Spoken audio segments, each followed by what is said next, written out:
Assalamualaikum warahmatullahi wabarakatuh. Nama saya Rahmi Lestari dari kelas 2D, NPM 21063100625. Di sini saya akan menjelaskan unit 6,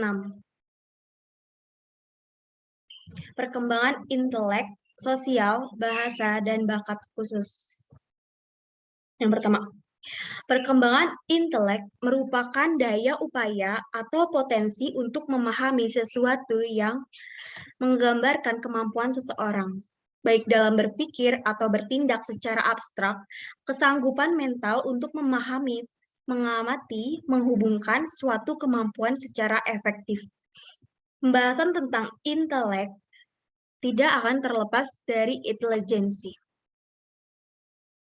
Intelek anak tidak mudah diukur karena perkembangan kemampuan berpikirnya tidak dapat dilihat. Anak memiliki kenyataan berdasarkan informasi yang terbatas. Namun, perkembangan intelek atau intelijensi anak dapat diukur melalui tes intelijensi. Melalui tes intelijensi, ahli psikolog dapat memahami kemampuan intelek seseorang yang dibawa sejak lahir.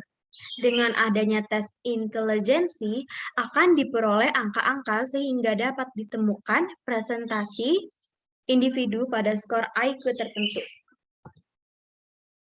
Namun, hasil dari tes intelijensi kurang efektif untuk memprediksi prestasi di luar akademik. Jadi, orang yang memiliki kemampuan intelek baik belum tentu memiliki kemampuan prestasi di luar akademik yang baik juga. Begitu juga sebaliknya, orang yang memiliki kemampuan intelek rendah belum tentu memiliki kemampuan prestasi di luar akademik yang rendah juga. Faktor yang mempengaruhi perkembangan intelek anak antara lain, yang pertama, faktor hereditas. Kemampuan intelijensi dipengaruhi melalui bawaan, artinya diperoleh melalui gen. Sejak dalam kandungan ibu, anak telah memiliki karakteristik yang dapat menunjukkan daya intelektualnya. Perkembangan intelek seseorang juga akan bertambah dibarengi dengan bertambahnya usia. Jadi, semakin bertambah usia atau umur seseorang, semakin bertambah pula kemampuan intelek yang dimilikinya. Yang kedua, lingkungan. Kecerdasan seseorang anak dapat berkembang jika lingkungan memberikan kesempatan untuk berkembang secara maksimal. Menurut Andy Menpiare, 1982, dalam hal-hal yang mempengaruhi perkembangan intelek dalam lingkungan antara lain, yang pertama, bertambah informasi yang disimpan dalam otak seseorang sehingga ia mampu berpikir reflektif.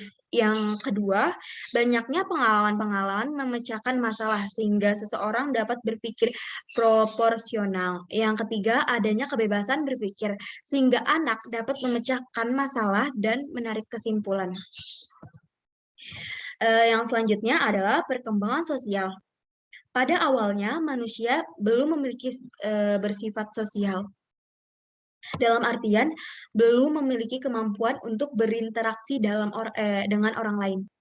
Kemampuan sosial anak diperoleh dari berbagai kesempatan dan pengalaman bergaul dengan orang-orang yang ada di lingkungannya. Kebutuhan berinteraksi dengan orang lain telah dirasakan sejak usia 6 bulan. Di saat itulah mereka mampu mengenal manusia lain, terutama ibu dan anggota keluarganya. Anak mulai mampu membedakan aksi senyum dan perilaku sosial lainnya, seperti marah, tidak senang mendengar suara keras, dan kasih sayang. Selanjutnya, Sunarto dan Hartono 1999 menyatakan bahwa hubungan sosial atau sosialisasi merupakan hubungan antar manusia yang saling membutuhkan. Hubungan sosial mulai dari tingkat sederhana dan terbatas, yang didasari oleh kebutuhan yang sederhana. Semakin dewasa dan bertambah umur, kebutuhan manusia menjadi kompleks. Dan dengan demikian, tingkat hubungan sosial juga berkembang amat kompleks. Dari kutipan di atas, dapatlah dimengerti bahwa semakin bertambah usia, anak semakin bertambah kompleks. Berkembangnya sosial dalam arti mereka semakin membutuhkan orang lain, dan tidak dipungkiri lagi bahwa manusia adalah makhluk sosial. yang tidak akan mampu hidup sendiri. Mereka butuh interaksi dengan manusia lainnya. Interaksi sosial merupakan kebutuhan kodrati yang dimiliki oleh manusia. Yang selanjutnya adalah perkembangan bahasa. Perkembangan kata dan kalimat. Kata-kata pertama adalah kata-kata lisan pertama yang diucapkan oleh seorang anak setelah mampu berbicara atau berkomunikasi dengan orang lain. Kata-kata pertama merupakan cara seorang anak untuk menyampaikan pesan kepada orang lain dan biasanya dianggap sebagai proses perkembangan bahasa yang dipengaruhi oleh kematangan kognitif. Kematangan kognitif tersebut biasanya ditandai dengan kemampuan anak untuk merangkai susunan kata dalam berbicara baik dengan orang tua dan ataupun dengan orang lain. Kemampuan ini akan terus berkembang jika anak sering berkomunikasi dengan siapapun atau berinteraksi dengan orang lain. Yang selanjutnya adalah bakat khusus. Perkembangan bakat khusus pada akhir masa remaja, anak sudah banyak memikirkan tentang apa yang ia ingin lakukan dan apa yang mampu ia lakukan, makin banyak mendengar tentang macam-macam kemungkinan baik dalam bidang pendidikan maupun dalam pekerjaan dan membuatnya ragu-ragu mengenal apa yang sebetulnya paling cocok baginya.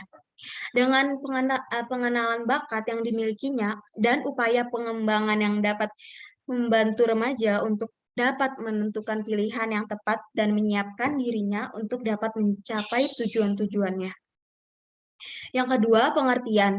Bakat atau aptitude merupakan potensi dalam diri seseorang dengan adanya penyesuaian tertentu yang memungkinkan orang tersebut mencapai suatu tingkat kecakapan, pengetahuan, dan keterampilan khusus.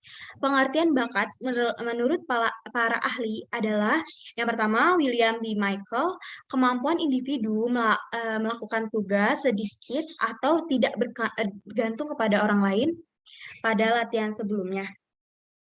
Yang kedua, Bingham, kondisi atau seperangkat sifat-sifat yang dianggap sebagai tanda kemampuan individu untuk menerima latihan atau respon. Yang ketiga, Bulford, bakat mencakup 3 dimensi psikologis, persetual, psikomotor, dan intelektual. Yang selanjutnya, jenis-jenis bakat khusus. Menurut ilmu pengetahuan, terdapat 2 jenis bakat yang khusus yang dimiliki oleh remaja. Yang pertama, bakat khusus vocation aptitude, yaitu mengenai bidang pekerjaan khusus. Yang kedua, bakat akademis pendidikan scholastic aptitude, yaitu mengenai pendidikan khusus. Lalu apa saja faktor-faktor yang mempengaruhinya?